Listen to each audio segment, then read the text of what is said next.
going? So, as you can see, I am joined by the lovely Jack here today, who you would have met if you've been keeping up with my Day in a Life of a Researcher video series. So, as you saw in the very last video, I said that my hand-ins have been all submitted and the course is finished.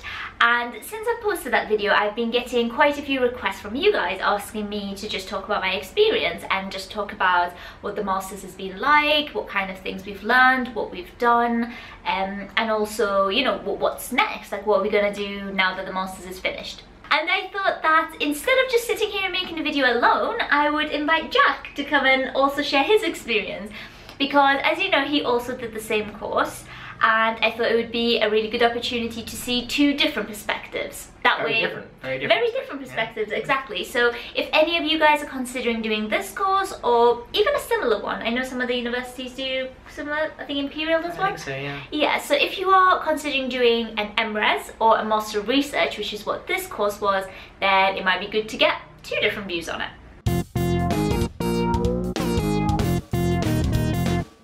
So to begin with, we thought that we could give you a bit of an introduction about the structure of the course so you can get a more general idea of what it was like. And also, I didn't mention this, which I probably should have mentioned by now, the official title of our course was Translational Cancer Medicine.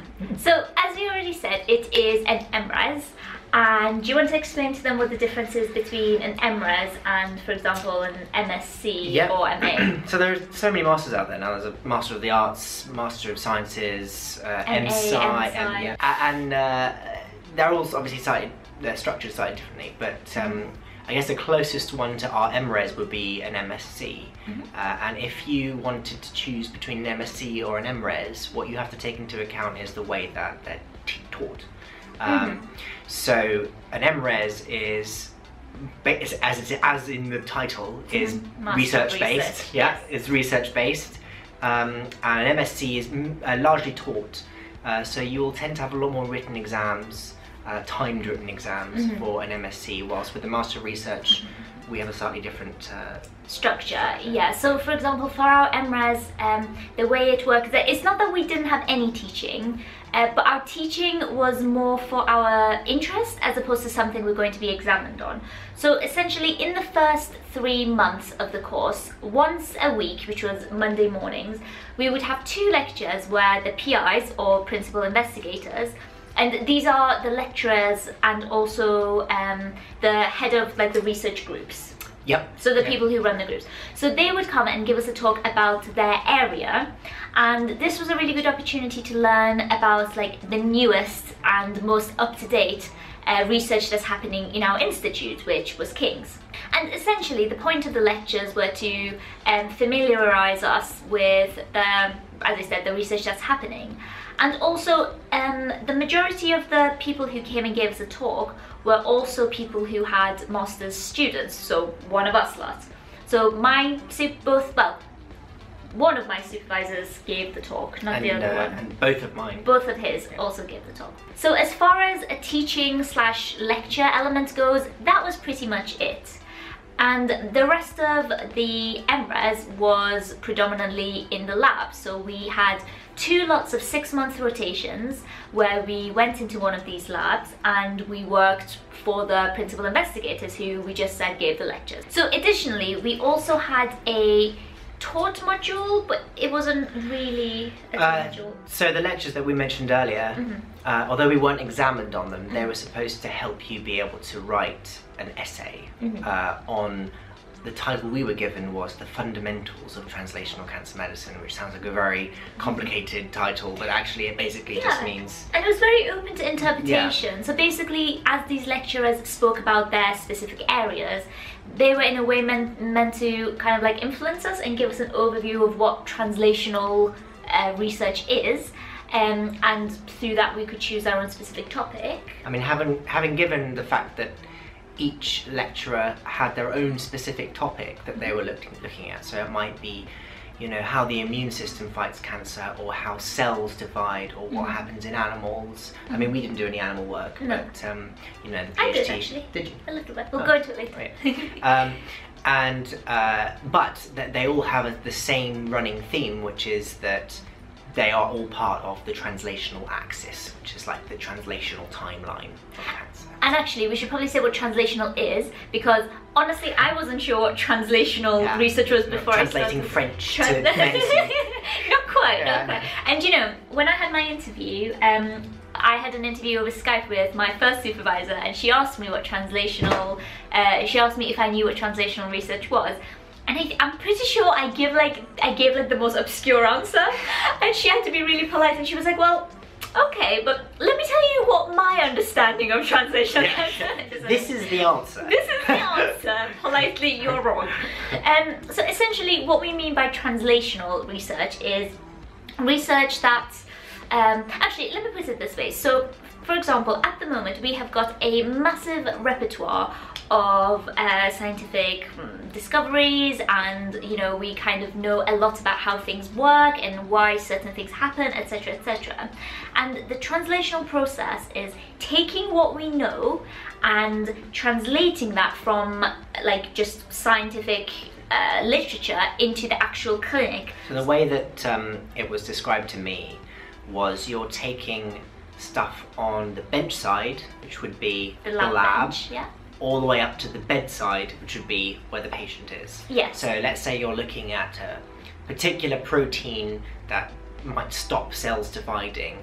Way in the future, it might be used in a certain medicine that stops cancer, basically. Yeah, so that is essentially what translational cancer medicine is. Okay, so now that I feel like we've got the basics out of the way, and my god, I'm not sure if I'm going to include some of the bloopers in this, but it has literally taken us around 20 minutes just to film this much, so please appreciate. We have been giggling. I'm just very funny. Okay, so to get into the core of this video, I have written some bullet points about the kind of things that we want to discuss, and that way we can both answer these questions and give you, as I said, a more representative viewpoint. Let's talk a little bit about why we chose to study the course. So, Jack, do you want to tell my lovely audience why you chose to study translational cancer medicine? I have to think about that. It's alright, you can think about it.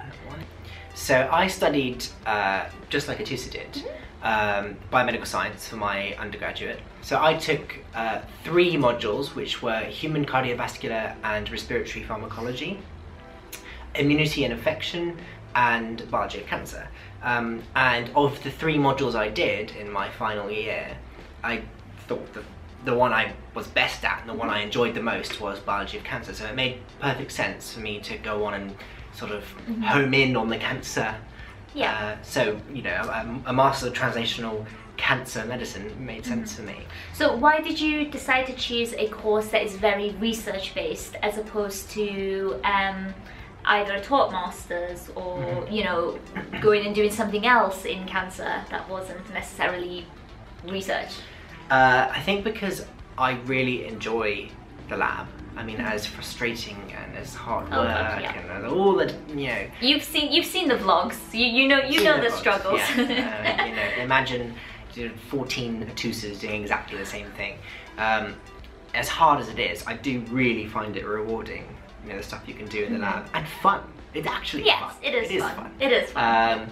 You know, there are very few people in the world that have the opportunity to be able to work in a laboratory. Yeah, and I can personally say that I'm very, very grateful to have had the opportunity to go through that, despite the unbelievable amount of like stress and stuff that we do get put under. I mean, some of the stuff I think you may have seen in us do in Atousa's previous vlogs is, you know, we get all kinds of really cool chemical reactions. Yeah. We've got solutions that turn blue, we've got solids that come out of liquids, we've got some amazing pictures of cancer cells.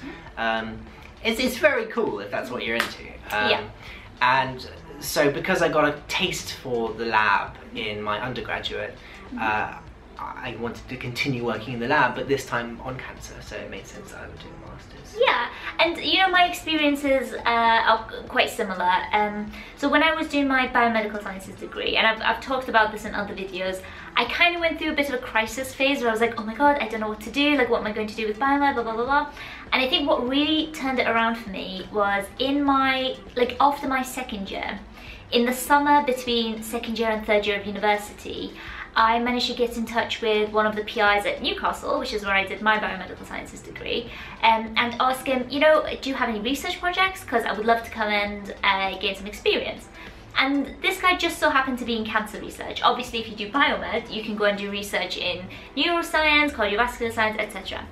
Anyway, this PI was like, yeah, of course, you can come into the lab. And I think I did a 10-week research project on breast cancer. And I absolutely fell in love with it. I loved everything about being in a lab. I loved doing the experiments. I mean, don't get me wrong, I would go home, like, especially in the first 2 weeks, I would go home pretty much like on the verge of tears, because like I was like, oh, I'm so bad and I can't get things to work, and like I keep messing up and people probably think I'm really stupid, and like all this. You do get a lot of that. Yeah, you do get, and I remember beating myself up so much. But then as I got more and more into it, I was like, I love this. This is amazing. Like, I can't believe like the thing I'm doing. It seems, I don't know, I just like I found this like newfound love for research. So after I did that, I was still not 100% sure, but then I did my undergraduate research project, which again was in a different lab, and this was on acute myeloid leukemia, and again I loved it. I thought it was such an amazing experience, and I just wanted to continue it. Okay, so the next question is, okay, this is a good one. So what expectations did you have? Right, this is, we're laughing because we've had a conversation about this before. So what expectations did you have of the course before you started it? Okay, so this was, I don't know about you, but this was one of my biggest mistakes. I'd like to put some fault on the King's website as well, but it was my fault. It was my fault. So when I read it, I thought, you know, this is great. This is definitely what I want to go into. I have no regrets. This is great. But when I read the syllabus and the way they presented it on the website, I thought, you know, this is going to be quite easy. They haven't got any written exams. Yeah. I've just got to write, you know, a thesis. That's fine. We've done those at undergrad, right? Yeah, it's easy. No problem. Yeah. It's easy, so much easier said than done. And so, you know, I thought, okay, well, I don't like taking, you know, timed exams, and I get very stressed, and you know, so I thought this was gonna be easy, and so I went into the master's course, obviously, and you know, around the 4-month mark, maybe, like when things started to really heat up. And you know, you start to work, there are your long days, and you have to get all of your data together, and you have to start writing at the same time as being in the lab, and you've got to make sure you have enough time taken out. You know, then the pressure's really on, and I really underestimated. I was absolutely the same. So in my first project, as Jack said, the first few months were okay because people didn't have that much expectation of you, because like, oh, you're new, you're learning, it's fine. But it gets to the point where you realize, oh my god, I'm not new anymore, like I need to have my data set, and I haven't been I don't know, taking it's not that we're not taking it seriously, but as in we didn't take into account the difficulty, and I don't know, I think Jack pretty much hit the nail on the head. Well, it's just the intensity. It's very intense, and you don't realise, because it's kind of a slow build up, for me especially. It was a very slow build up, and then suddenly you just crash and you're like, ah, and you have to like have this like manic panic to try and get everything together. And very often the way research works is you get all of the stuff you've been working for and optimizing, trying to get the best way to generate your data. The actual data you use to then write your thesis usually happens right at the end. Yes. Oh my god, that happened with me. So around like basically I had a week until the deadline of a 10,000 word thesis, and the week before is when I got like lots of images and lots of things that I was waiting for. But you know what? We got it done. It works. So as in, if there's anything we can say, not just with this course but similar courses, is it's just bear in mind that these things can get intense and can get quickly. So I guess if we can tell you this now, you can prepare yourself a bit more. Yeah, expect the unexpected. Expect the unexpected. Maybe that should be the tagline of our course, right? Right. What were some of your personal experiences with the projects that we did? So between the two of us, because we had 2 lots of 6-month rotation, so between the two of us, we have worked in 4 different labs on 4 different projects. And they're all very different experiences. Yeah, so why don't you start off by saying a little bit about your first project, and I'll say mine. Yeah, my first project was basically looking at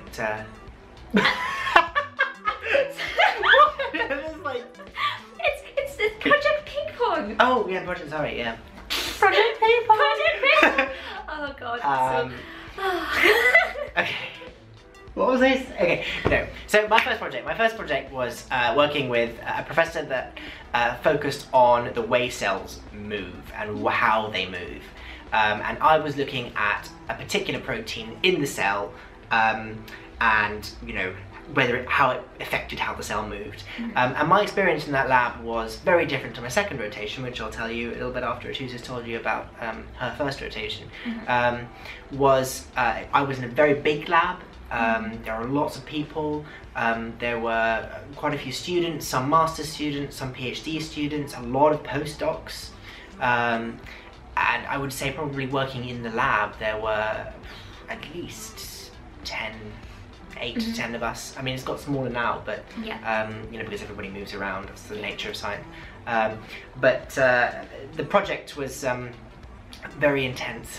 And you know, it's funny that Jack's starting with talking about the number of people, because completely opposite with me. So my supervisor is actually a clinician and a researcher, which means she is a qualified doctor and she sees patients for half of the week, and then she also does research for the other half. But because of the nature of the job, nature of her job, like she wasn't around very often, and because she's still quite a junior PI, she didn't have a team. So it was literally me and her, and she wasn't around as often. Obviously, she works in lots of different centers, and you know, she has to go and see patients and blah blah blah. So I was left alone for a lot of my projects, and that in itself had so many downfalls. But I have to say, if it wasn't for the fact that I had to learn to work independently and seek help from other groups and go to different centers, and I mean, I was located in Guy's Hospital, but I was also working within your lab, which is a building in the same campus, and I was also... I mean, not my lab, but... Not his lab, but like the building that his lab was in, and I was also having to go to UCL, and also having to go to ICR, which is Institute of Cancer Research, to use different equipment and speak to different people. So in that sense, it was quite stressful, because if you're left alone, you don't have that. But at the same time, I think that made me so much more stronger, and it gave me like the ability to work independently. And like if I have a problem, instead of just going to one person and then be like, oh, this is the answer, I was like really forced to have to like search for the answer myself and look for the, you know, specific individual to help me with my problems. Second project was different because I was part of a team, small team, bearing in mind small team, but it was still a completely different experience for me, because I had, you know, there were postdocs I could ask, there were like undergraduate students there, like my actual supervisor was always in the lab in her office. So in that sense, it was quite nice to have that sense of security that if something does go wrong, I can go and speak to them. And overall, I think again my second project was quite independently driven, but I don't know, I think overall, if I had to say something about both of my projects, is that it required a lot of, like I said, independent thinking and independently running the project, whereas what do you think? What's your second one? I wouldn't say my first one I was particularly independent, especially seeing as I had to learn a lot of the techniques that I was using. I mean, what was interesting about our projects were the differences in the amount of techniques we had to use. Oh yeah. What's interesting is that like every single project... Jack had to use a lot more. For example, with me, I had a few, like the techniques I did yielded a lot more data, whereas... we would try a technique, it would fail, we'd have to try another technique, that would fail too. I mean, that's the nature of research, you know, you can't expect everything to work like clockwork, because it is testing new field that no one's ever made. I managed to make a protein that was an extremely difficult protein to make, and it took 3-4 times to try and make it, and each time took a week. So again, like I was saying, you know, you get all of your data, not always the case, but lots of the time you get your data right at the end, which is when you sort of panic. So much so, and you know, this is an extreme case, but I got all of my data 10 days before it was due in, and I had not begun writing. So I had some all-nighters. And man, like, oh god, yeah. You know, actually, there are two things I want to say. The first one is that the first rotations, you have to write a 10,000 word thesis. So in that sense, it doesn't really matter if you don't get great results. Because you can say, well, we tried this and this didn't work, and this is why we think it didn't work. So you can discuss, there's a lot more room for discussion. The second one, you kind of need to have enough results to write a manuscript in the style of an actual paper. So that's why the second one was a bit more... Well, it's definitely harder because But it's less words, it's 5,000 It's less words, but I would argue that that's actually harder because you have to be clear and concise, and you have to be very selective about what you put into the paper. You can't waffle. We're filming a video and the door just magically opened. By the way, while Jack's shutting the door, we're in Morocco! We are... Did I say that at the start of the video? You did, but we can say it again. We're in Morocco! We're on the way. Where were we?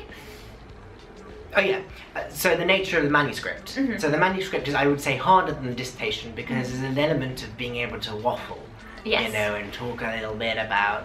Is this for the first one, right? The first one. Yeah. But when you're writing the it's a lot more scientific, the paper. And this is this. This is the result. This is what we got. And this is how this links into the bigger picture. This is how it links into our previous studies. I mean, and one of the points I think we should probably drive across is the...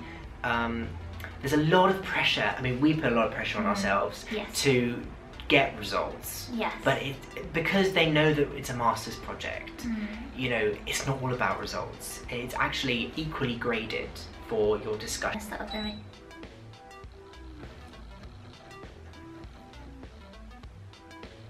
Did we just get a power cut?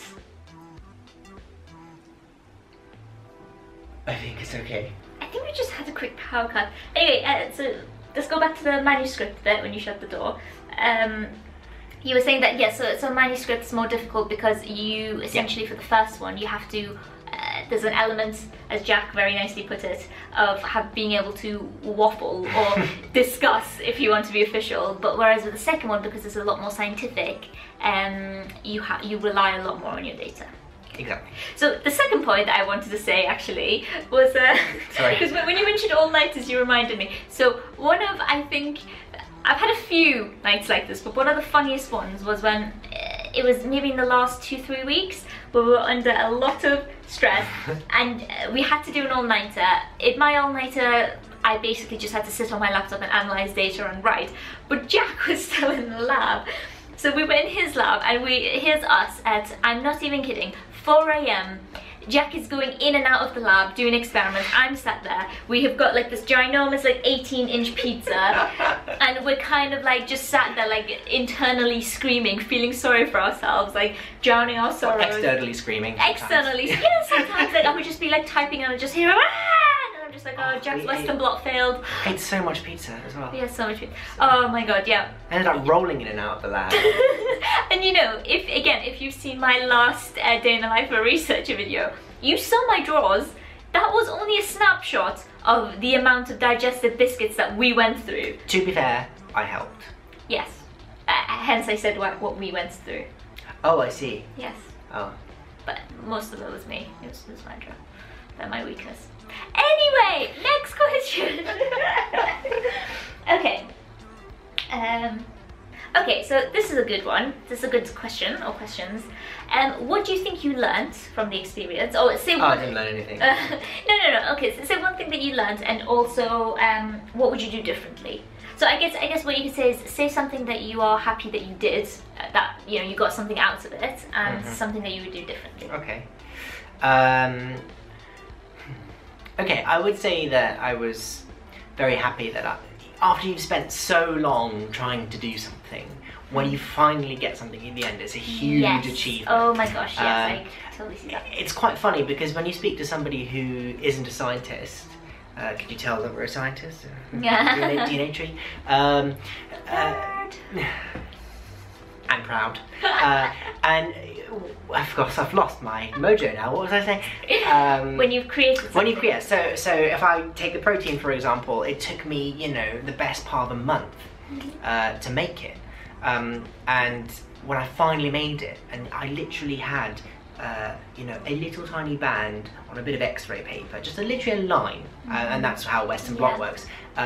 You know, and I was so proud. I went in there and showed my parents, and I was like, "Look, I've made my protein." And they were like, "It's a line." Like, no, it's not just any line. It's a very special line.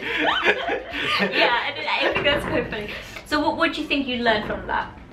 I definitely learned to be patient, diligent, and not to be too upset when stuff doesn't work, because when, as a scientist, you're usually quite a perfectionist. You know, you want things to work the way you want. You want. This is the thing. You always want to have like the most beautiful set of data, and I think that's also something I learned.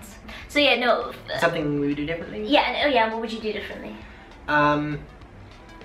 So I think this might be good advice, I guess. Maybe we learn from our mistakes. I think the one thing I would do differently, and maybe take what I'm saying with a pinch of salt, because it really does depend on what kind of lab you're working with, who your supervisor is. And depends on you as well. And on you, and your confidence, and you know, what you think you can get away with and what you can't. So for me, I can only really put it this way, a bit of a pushover in terms of like the PI I was working with knew how much they wanted to get out of me and how much they could get out of me, because the PIs are very good at looking at someone and going, okay, I can give them this project and they can give me this amount of data back. And so towards the end of one of my rotations, I was feeling very stressed because I was still in the lab, as I mentioned, and I really needed to start writing. And my PI, I mean, I guess it was flattering in a way. They thought I would have enough time to write. I said, how long do you think I need to write, you know, my manuscript? And they said, you know, only a week. I needed at least 2.5 weeks to write my manuscript. But, you know, I did manage to get it done, but it nearly killed me in the process. So I feel like if I had some advice, perhaps have the strength to tell your Learn PI, when to say no. Yeah, that's very important. I just can't. Yeah. I can't. I've got some data now. I need to start writing. Very important. Yeah, it is very important. And what I found interesting was that also you've got to remember that every single lab is different. So I was getting advice from my old lab saying, you know, you really should be writing now. And then I was getting advice from the current lab I was in saying, no, you can stay. You know. So you've got there's a lot of, like you were saying, individual decision. Yeah, but it's definitely worth bearing in mind. The battery's about to die. I'm just going to go replace that. I am sorry, this is a really long video. Okay, so I think we've pretty much talked about most of the things that I've got written on my laptop. So I guess we will end with, okay, so this kind of goes back to what we've just said, but if you were to outright give a piece of advice to anybody considering doing this course, what would you say to them? Okay, my advice would be, make sure it's what you want to do. And if you're sure it's what you want to do, absolutely go for it. Yeah. That would be... I think, you know, that's as good of an advice that we can give without going into too much, you know, specifics about individual details. It's a hard course. It's by no means easy. It's not a walk in a park. It was definitely not as easy or as simple as we expected it to be, but I agree with Jack. The best piece of advice is that make sure you have a good enough reason to be here so that when times get tough, you can push through and not feel like giving up. Yeah, definitely. Because there will be times where you feel like... Oh, you will be tested. You will be tested. And I think having gone through it, literally, there are so many times I have cried because the band, for example, the band that Jack was talking about was like 2 millimeters too high or something, like something ridiculous like that. So you will be tested, but just... And it will be great. And it will be sucky at the same time. And just because you'll be doing this course, don't feel the need to be an outward nerd with stupid t-shirts. It doesn't label you. Oh, that's just a benefit. Yeah, you can warrant wearing something as cool as this. Everybody else on the holiday that we are with are at the pool right now, tanning or drinking cocktails or having fun. Yes. And you know what, I think I can pretty much wrap the video up. The only other point that I have written down on my laptop to discuss is you know, what we're going to go on to do next, but I feel like we've blabbered on for so long that we should make an individual video talking about, I mean, we can talk about our own personal experiences of what we aim to do now that this course is over. But another question you guys ask me a lot is, what can you do with your master's degree? Like, what kind of jobs can you go into? Like, can you do a PhD? Can you go into medicine? Can you, like, what jobs can you do? And I think we can film that video for you guys later. Yeah, that's a whole another kettle of fish. Yes. Okay, well, I guess we can wrap it up. Thank you so much. I have a feeling this video is going to be very long. There may be a complimentary bloopers video. Definitely watch that. Oh, definitely God, watch that. We're so embarrassing. Anyway, I'm not embarrassing. I'm great. I'm trying to be polite. It's mostly you. It is. Yeah, it is. Thank you for watching, guys, and we will see you in the next video. Bye. Mwah.